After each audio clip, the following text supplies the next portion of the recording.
네, 안녕하세요. 반갑습니다. 너네 자산운용 시즌2 저희가 여러 업종들을 돌아가면서 심도 깊은 이야기들을 하고 있는데요. 오늘은 제약바이오, 여기도 참 만만치가 않습니다. 요즘 대세가 되고 있는 포인트들, 제약바이오 중에서 어떤 것들이 있는지 이분과 함께 이야기 나눠보도록 하겠습니다. NH투자증권 박병국 연구원과 함께합니다. 어서 오십시오. 네, 안녕하세요. 안녕하세요. 먼 길 오셨습니다. 네, 불러주셔서 감사합니다. 네. 저희 바로 옆 건물에 사는 이웃사촌. 그러니까요. 안녕하세요. 네, 그래서 멀리서 지금 온 건 아니지만 네. 오늘 열심히 말씀드릴 수 있도록 하겠습니다. 제약바이오라는 것 자체가 워낙 산업 자체도 광범위하고 내용이 좀 어렵죠. 맞아요. 용어도 어렵고. 내용도 어렵고 제약만 따로 떼서 얘기를 해도 전통 제약 기업들 줄줄 얘기할 수 있고 바이오만 해도 맞습니다. 얘기할 수 있고 기업 하나하나가 그 각각의 산업이거든요. 맞아요. 그리고 이게 범위가 워낙 넓다 보니까 이거에 대한 이해도라든지 아니면 용어도 너무 어렵고요. 접근하기가 좀 쉽지 않은 거는 사실인 것 같습니다. 그런데 이제 또 실제로 매매는 개인 투자자분들이 많이 관심을 갖고 하다 보니까 저희가 이 시간을 준비한 거고 저희들도 질문을 그래서 워낙 광범위해서 한 30개 준비하려다가 그러면 안 나오실 것 같아서 요즘 화제가 되고 있는 이슈들만 한번 짚어보도록 할 텐데 앞에서 잠깐 얘기하셨는데 실제로 이제 9월에 세계 폐암학회 있었고 맞습니다. 11월에 유럽에서 당뇨학회랑 종양학회 네네. 또 있고 컨퍼런스랄지 이런 학회가 있으면 또 제약바이오주 관심이 가게 되거든요. 여기서 어떤 네. 얘기 나올까. 좀 이런 전반적인 흐름들을 봤을 때 센티도 그렇고 펀더멘탈도 그렇고 제약바이오주 현재 상황은 좀 어떻게 평가하세요? 사실 딱 이 제약바이오의 현재 상황을 말씀을 드리기 위해서는 네. 좀 과거로 좀 돌아가서 말씀을 드려야 될 것 같아요. 네. 그래서 이게 2020년 하반기를 보시면은 바이오뿐만 아니라 전 섹터에서 3월 달에 V자 반등이 나오고 나서 어쨌든 계속 우상향을 모든 어마어마했죠. 섹터가 네. 그리고 올라갔었는데 근데 그 중에서도 바이오가 가장 좀 세게 네. 올라갔던 그런 사례들이 있어요. 밑에 이제 그림 한번 보셨을 때 2020년 이제 3월 달 V자 반등 이후에 보시면 검은색 선이 XBI라고 해서요. 네. 그 미국의 중소형 바이오테크 ETF 중에 네. 자산 규모가 이제 가장 큰 것 중에 하나인 표준적인 이제 지수로 저는 보고 있는 거고 그리고 나스닥 이 파란색 굵은 선 이제 보시면 전반적으로 다 올라가는 거는 맞는데 이 XBI가 좀 과하게 올라가는 이런 네. 기울기를 좀 보실 수가 있을 거예요. 그래서 저 때 보시면은 좋은 뉴스들이 있었죠. 코로나19 관련돼 가지고 mRNA 백신들 좋은 데이터 나왔고 그리고 또 10월 달에 유전자 가위 기술이 노벨상을 받으면서 한 번 더 세게 올라가는 게 딱 보이실 거예요. 근데 저런 전망치가 커질 수 있는 뉴스들로 인해서 바이오 지수가 올라가는 거는 맞는데요. 생각해 보시면 2021년에는 mRNA 백신 10년, 15년 맞는 게 아니라 1, 2년 맞는 거 아니냐. 멀티플이 축소되는 이슈였고요. 맞아요. 유전자 가위 같은 경우에도 시장이 큰 항암제 쪽에서는 내성이 좀 많이 발생을 하면서 실질적인 전망치가 커지지 못했습니다. 과거에 1차, 2차 대세 상승기라고 볼 수 있는 2014년, 2017년 요때는 에브비의 휴미라 뉴스도 있었고요. MSD의 키트루다 뉴스들도 실제로 시장이 많이 커졌습니다. 그러면서 좀 그 전반적으로 지수가 계속 우상향을 할 수가 있었었는데 2020년에 좀 세게 올라갔던 다른 그 어떤 섹터보다 세게 올라갔던 저 바이오 지수는 사실상 의약품 전망치가 그렇게 커지지 못했는데 돌이켜보면 임상시험 제대로 안 됐잖아요. 네, 그렇죠. 네, 산업은 오히려 안 좋아졌었거든요. 결국 돌이켜보면은 저게 유동성이 좀 과했고 맞아요. 그 네. 계정이 몰렸기 때문에 좀 오버슈팅 했던 게 있고 그 효율증이 지난 2, 3년간 좀 이어졌던 것 같아요. 네. 그래서 지금도 보시면은 비만 당뇨 아니면은 ADC, 알츠하이머 요런 시장이 커질 만한 뉴스들 실현되고 있는 뉴스들이 있음에도 불구하고 사실 바이오 지수가 아직 못 오르고 있습니다. 그래서 요런 게 현재까지의 상황이다. 라고 좀 말씀을 드릴 수가 있을 것 같고 그래서 당연히 기대감이 있는 게 학회죠. 네. 10월에도 에스모 학회도 있고 당뇨 학회도 있고요. 그래서 그런 학회들 중심으로 좋은 데이터들이 나온다라고 한다면 사실 지금 지수 차트상에서는 그게 나쁜 상황은 아니다. 네. 라고 저는 생각은 하고 있습니다. 근데 여전히 물려있는 분들이 너무 많다.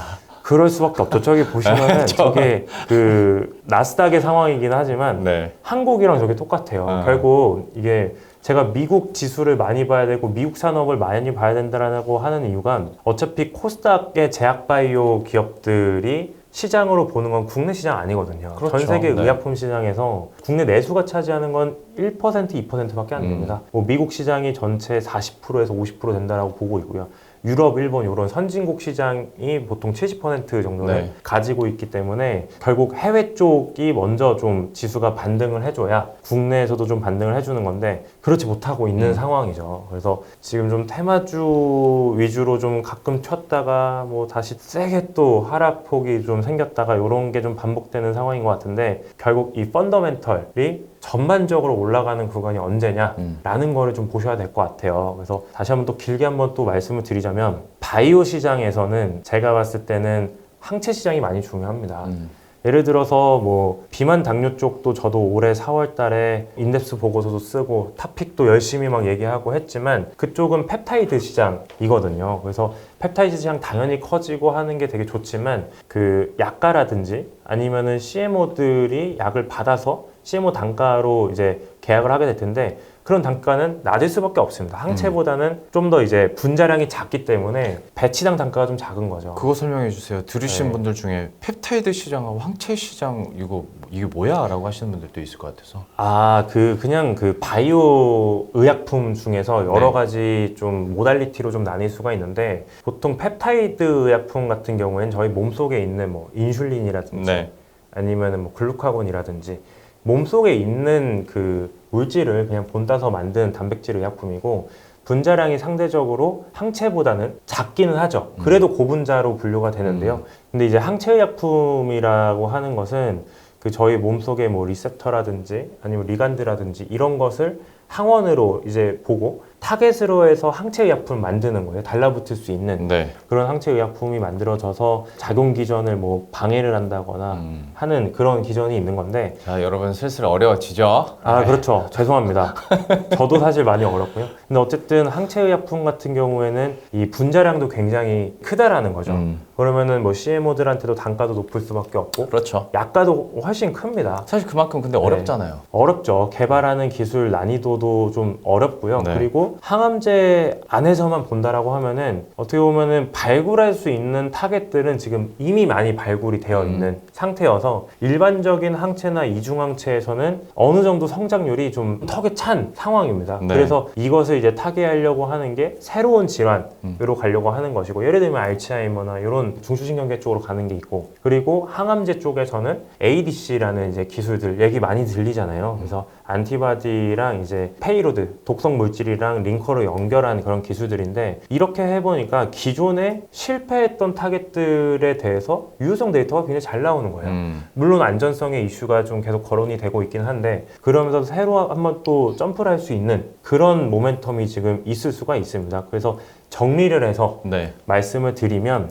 비만 당뇨 쪽도 당연히 큰 시장이고 근데 그들은 약간 일라릴리랑 노모디스크 네. 그들만의 리그 약간 그런 느낌이에요. 네. 맞아요. 너무 좋은 약들을 잘 만들었고 들여오기만을 기다리고 있는 듯한 느낌이랄까. 그런 거죠. 그래서 저도 제가 전 증권사에 있었을 때 처음 네. 애널리스트로 이닛을 한 게 2020년 3월인데요. 네. 그때 지금 일라릴리나 노모디스크가 지금 이제 데이터가 나오는 그런 GLP-1을 가지고 이닛을 했었어요. 제가 처음 이닛하는 자료가. 그래서 그쪽에 대해서도 공부도 많이 하고 하는데 참 거기를 뛰어넘는 약물들이 나오기는 쉽지는 않다. 그래서 그냥 뭐 큰 고민하지 마시고 그냥 네. 거기를 뭐 투자하는 맞아요. 것도 뭐 맞는 얘기인 거죠. 저도 사실 그렇게 생각하는 이유 중에 하나가 사실 직접적인 수혜주나 안 그러면 실제로 좀 경쟁력 있는 국내 기업들이 어디 있을까라고 한다면 시장에서 당뇨나 비만 치료제에 대한 기대감은 엄청 높은데 잘 찾기가 쉽지 않더라고요. 물론 제가 뭐 스터디를 덜 해서 그런 걸 수도 있는데. 그렇죠. 이게 참 비만 당뇨 쪽이 최근에 오른 건 사실 아니거든요. 네. 거의 지난 뭐 3년간, 5년간 이 GLP-1이 그 단일제부터 시작해서 그 단일제 같은 경우도 데일리로 시작을 해서 위클리로 가고 요런 것부터 사실 2010년대부터 이제 계속 올라오고 있었던 것이고요. 네. 그래서 그쪽에서 이제 수혜주를 찾는 것들이 쉬운 일만은 아닌 것 같아요. 네네. 왜냐면은 뭐 일라일이랑 노보니스크 아니면은 사노피도 사실 그쪽에서 열심히 했었던 기업인데 업력이 굉장히 깁니다. 그리고 임상 시험을 이제 한다라고 하면은 비만 당뇨 쪽에서는 보통 항암제랑 다릅니다. 5년에서 10년 정도 임상을 해야 됩니다. 그리고 환자 수도 보시면은 몇만 명 해요. 근데 항암제에서 보통 삼상하더라도 500명에서 1000명 정도 네. 하거든요. 이쪽은 근데 시험자 찾기는 어렵진 않을 것 같은데. 뭐 어렵지는 않겠죠. 네. 지금 뭐 당뇨병 환자가 뭐 전 세계 10% 정도가 되기 때문에 뭐 어렵지는 않은데, 근데 그만큼 이 추적해야 되는 기간도 이제 너무 굉장히 길고. 깁니다. 그래서 지금 와서 새롭게 뭐 비만 당뇨 쪽에서 뭔가 전에 업력이 없는 기업이 이게 하는 거는 당연히 쉬운 건 아니고, 이거는 뭐 항암제도 마찬가지겠지만, 네. 그래서 기존에 좀 해왔던 기업들 위주로 또 보는 것도, 예를 들어서 제가 뭐 커버하는 기업 중에서는 한미약품이라는 한미약품. 기업이 있죠. 네. 그래서 뭐 지금 좋게 보는 이제 부분들도 있지만, 과거에 결국 GLP-1 단일제를 사용을 해서 사노피랑 이제 좋은 계약들도 나왔다가 이제 다 반환을 당한 에페글레나타이드라는 약물도 지금 한미약품이 다시 국내 시장에서 임상 3상을 재도전하겠다라고 하는 것이고, 근데 한미약품에서 그 결정을 내린 그런 경영자 분들도 이거를 뭐 일라이릴리나 노모디스크를 이기겠다, 전 세계에서 더 좋은 데이터를 내겠다라고 하는 생각은 아니지 않을까. 안 하겠죠. 네. 오히려 이제 국내 시장도 굉장히 크잖아요. 네. 그리고 이게 국내 시장에서 당뇨 쪽은 이미 밸류에이션이 되어 있는데, 비만 쪽에 대해서는 이게 뭐 지금 사용하는 비용들이 의료기기에 사용하는 비용들 대비해서도 그렇게 비싸지가 않다 보니까 네. 이거를 비만 환자 쪽으로 타겟을 해서 약가를 좀 더 싸게 하는 전략으로 가겠다라는 거로 저는 파악을 하고 있어서 네. 그런 측면으로 좀 받아들이시면 될 것 같습니다. 우리 국내 시장에서의 비만이나 당뇨 치료제로 어떻게 투자적으로 접근하기에는 약간 쉽지 않겠다라는 뉘앙스를 충분히 받으셨을 테니까 여기는 이 정도로 갈무리하고, 사실 어떤 제약바이오 업계에서 대세 상승이 일어나고 관심을 확 몰아치려면 결국에는 신약 개발하고 네, 대규모 뭐 몇 조 원의 기술 수출 일어나면 네, 그때만 이제 관심과 함께 다 같이 좀 오르는 감이 있잖아요. 네, 그렇죠. 지금에서 좀 들려오는 아니면 가능성이 있는 좀 좋은 쪽 소식이나 기업들은 있습니까? 일단은 뭐 너무나도 시장에서 지금 잘 알고 계시겠지만, 일단 대표적으로는 뭐 유한양행의 렉나자라는 약물이 있는 것이고요. 이게 제가 하반기 전망 자료에 네. 그 키차트이기도 하고요. 그래서 유한양행의 렉나자 말씀드렸던, 그리고 SK 바이오팜의 이제 엑스코프리, 요 두 개의 신약이 앞으로 그 상위 5개 그룹이라고 하는 코스피 헬스케어 대형주의 실적을 좀 다시 한번 또 높일 수 있는데 기여를 할 것이다라고 보고 있는 거거든요. 네. 물론 삼성바이오로직스나 셀트리온이 기여하는 실적의 비중이 당연히 더 크겠지만, 근데 여기서 또 성장률에서 기여하는 거를 보셔야 되는 거고, 그래서 유한양행의 렉나자나 뭐 SK 바이오팜의 엑스코프린 이미 뭐 약이 됐지만 네. 저 두 개 약물이 뭔가 좀 해줘야 된다라고 생각을 하고 있어요. 그래서 하반기 탑픽으로 저 두 개 종목을 뭐 계속 좀 말씀을 드렸던 거고, 주가가 좀 올라왔죠. 네. 지금 상황에서 그래도 더 볼만한 포인트는 저는 유한양행의 렉나자에 더 있다라고 생각을 해요. 당장 이제 얼마 안 남았습니다. 뭐 10월 달에 유럽 종양학회 에스모에서 3상 데이터를 공개할 거다라고 예측이 되고 있는 거고요. 네, 물론 네. 그거에 대해서 공식적으로 나온 게 없어요. 맞아요. 원래 그러잖아요. 네, 초록이 이제 좀 सब미션이 완료가 돼서 제가 파악하기로는 저번 주에 공식적으로 그 제출이 완료가 됐고요. 그거에 대해서 어떤 식으로 데이터 공개될지, 뭐 포스터만 나올지 아니면 오럴 프레젠테이션이 될지 플래너리 세션까지 갈지, 요거에 대해서 아무것도 아직 나온 건 없는데 네, 네. 일단 시장에서 예측하는 거는 그때 데이터 공개한다 라고 하는 것이고요. 그래서 결국 그 마리포사 임상 3상이죠. 마리포사라는 임상 명칭을 가지고 있는 거고, 그 데이터에서 주목하셔야 될 부분은 크게 두 가지인 것 같아요. 일단 당연히 병용, 네. 렉나자랑 얀센의 자체 파이프라인인 뭐 리브리반트라고 하는 아미반타막, 이거에 대한 병용 암, 이름이 너무 어려워요. 저도 어렵습니다. 그래서 그 병용암에 대한 게 하나가 있고요. 그리고 요거는 뭐 시장에서 조금 반영이 됐겠지만, 두 번째 실험군은 아직 좀 반영이 안 된 것 같아요. 시장에서는 이게 병용에 대한 데이터만 나온다라고 생각을 하시는데, 두 번째 실험군인 렉나자 단독요법에 대한 것도 있거든요. 네네네. 이게 중요한 이유를 뒤에서 말씀을 드릴게요. 네. 근데 어쨌든 이것도 좀 볼만한 포인트다라고 하는 것이고, 그리고 세 번째 이제 대조군의 타그리트 단독요법이 있는 것이죠. 그래서 일단 그 첫 번째 실험군인 병용요법에서 과연 그 여태까지 임상 1상, 2상에서 보여줬던 뭐 OR의 100%라든지 네. 이런 기대감을 3상에서도 재현할 수 있을 것인가. 물론 저희가 크리셀리스라는 임상 2상에서 보여줬던 무진행 생존기간 중간값인 뭐 33개월 이상 이거를 3상에서 기대하는 거는 저는 그렇게 맞진 않다라고 보고 있어요. 적합하진 않다. 왜냐하면 그 크리셀리스에서 보여줬던 그런 데이터는 일단 환자 수가 되게 적고요. 네. 그리고 또 오픈 레이블로 또 진행이 된 것도 있고요. 물론 그 마리포사 임상에서도 그 병용 암은 오픈 레이블이긴 하지만 근데 환자 수 차이가 좀 나기 때문에 그거보단 좀 줄어들 가능성은 당연히 있다라고 네. 보셔야 되는 거고요. 그래서 그 정도까지는 나오지 않더라도 타그리도 단독요법보다는 좀 유의미하게 좀 개선이 되는 모습들을 보인다면 그거는 미국이나 유럽, 일본 이런 선진국에서 마켓시어는 좀 많이 가져갈 수 있는 포인트가 될 수 있다라는 게 첫 번째고요. 그리고 두 번째로는 아까 말씀드렸던 실험군 2번 그 렉나자 단독요법에 네. 대해서도 저희가 좀 생각해 볼 문제들이 있어요. 왜냐하면 그 아시아에서는 특히 한국까지 이제 포함이 됩니다. 우리나라가 되게 잘 사는 나라잖아요. 그렇죠. 네. 굉장히 잘 사는 나라인데 타그리소도 그렇고 렉나자도 그렇고 이게 3세대 TK라고 하는 약물들은 신약입니다. 네. 오리지널 신약이고요. 요거에 대한 약가가 굉장히 비싸요. 네. 그래서 1년 치료하는데 공개되어 있는 데일리 약가 20만 원 적용하면은 7,300만 원입니다. 데일리로 먹어야 되니까요. 근데 여기다가 20개월 보통 치료를 받는다라고 하면은 1차 치료제로 그 치료받는데 들어가는 비용이 뭐 1억 2천만 원 정도가 되는 거거든요. 그게 일반적인 환자분들한테 절대 쉽지 않아요. 그럼요. 네. 그래서 그게 급여가 보통 안 돼 왔고 네. 이제 급여가 될랑 말랑 하고 있는 상황이거든요. 근데 이게 잘 사는 나라인 한국을 떠나서 다른 아시아 국가, 뭐 남미, 러시아 가서 보면은 3세대가 정말 약으로 쓰기는 쉽지가 않아요. 너무 비싸요. 근데 여기다가 병용요법이 그럼 과연 많이 쓰일 수 있을 것이냐? 저는 그렇지 않다고 봐요. 약가가 되게 비싼 한계점이 있다. 네네. 그래서 저는 이거는 선진국에서 되게 잘 될 거라고 보고요. 그럼 아시아나 이런 다른 이머징 국가에서는 단독요법이 굉장히 중요합니다. 그래서 제가 실험군 2번에 대한 데이터를 좀 주목을 하자라고 하는 거고요. 이런 생각은 지금 현재 시장에서 많이 하고 있지 않습니다. 네, 결코 많이 하고 있지 않아요. 마리포사 임상 3상에서는 다 병용에 대해서만 지금 보려고 하고 있거든요. 근데 이게 단독요법도 중요한 이유가 렉나자가 지금 한국에서 1차 치료제로 승인이 됐죠. 올해 이제 7월 초에 이제 승인이 됐습니다. 네. 근데 승인이 된 임상이 레이저 301이라는 임상이고요. 네. 그 임상에서 비교되는 대조군이 뭐였냐면요. 1세대인 게피티닙이에요. 그러니까 어떻게 보면 오래전에 개발된 약물과 비교가 된 거죠. 네네. 근데 실질적인 경쟁자는 타그리소 단독요법이거든요. 근데 그 타그리소랑 렉나자랑 단독요법으로서 같은 임상 안에서 비교된 게 한 번도 없습니다.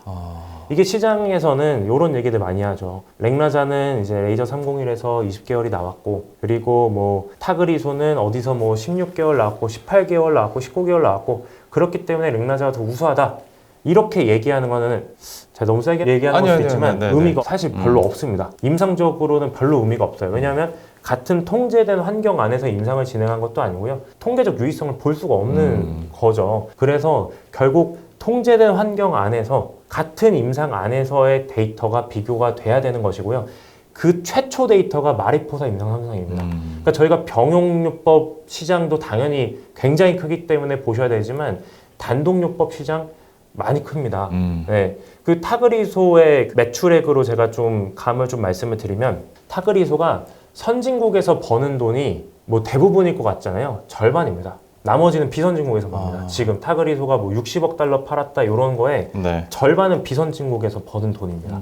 그래서 앞으로도 병용요법도 병용요법이지만 단독요법이 이 비선진국 시장에서 굉장히 중요할 것이고 그 데이터가 이번에 나올 거라는 거죠. 그래서 두 번째 실험군에 대해서도 좀 보셔야 된다라고 제가 좀 길게 좀 말했나요? 네. 네. 길게 얘기하셨습니다. 일단 한번 그 관전 포인트를 얘기해 주셨고 특히나 그 두 번째 단독요법과 관련된 관전 포인트가 특히 중요하다고 얘기를 해주셨으니까 저희들 또 이 부분 뉴스 나올 때 한번 계속 쫓아가 보도록 하겠습니다. 빠르게 다음 포인트로 넘어가 보도록 하겠습니다. 일단 유한양행 중요하니까 좀 길게 말씀드렸다라는 점 알아두시면 좋을 것 같고 셀트리온 얘기 잠깐 해보도록 할게요. 여기는 네. 물론 이제 뭐 합병 시너지, 그룹 투명성 제고 이거는 기본으로 깔고 가고 네. 이제 숫자가 얼마나 활약을 해줄 것인가인데 사실 제일 걱정되는 게 재고자 자산 늘어나는 건 어쩔 수 없고 네네. 그리고 이제 무형자산 상각비에 따라서도 실적이 눈으로 보이기에 안 좋아지는 거 이것도 어쩔 수 없고 맞습니다. 그러면 우리들은 어떤 포인트를 보면서 어느 정도까지는 기다려줘야 되는가 이건 어떻게 판단해야겠습니까? 이 세트리온 관련해서는 네. 뭐 할 말도 많고 네. 그리고 또 이렇게 뭔가 조심스럽기도 하고 맞아요. 왜냐하면은 지금 당장 합병이 되느냐 안 되느냐를 네. 좀 앞두고 있는 부분들이 있어가지고 그렇지만 어쨌든 객관적인 시각에서 좀 말씀을 드리자면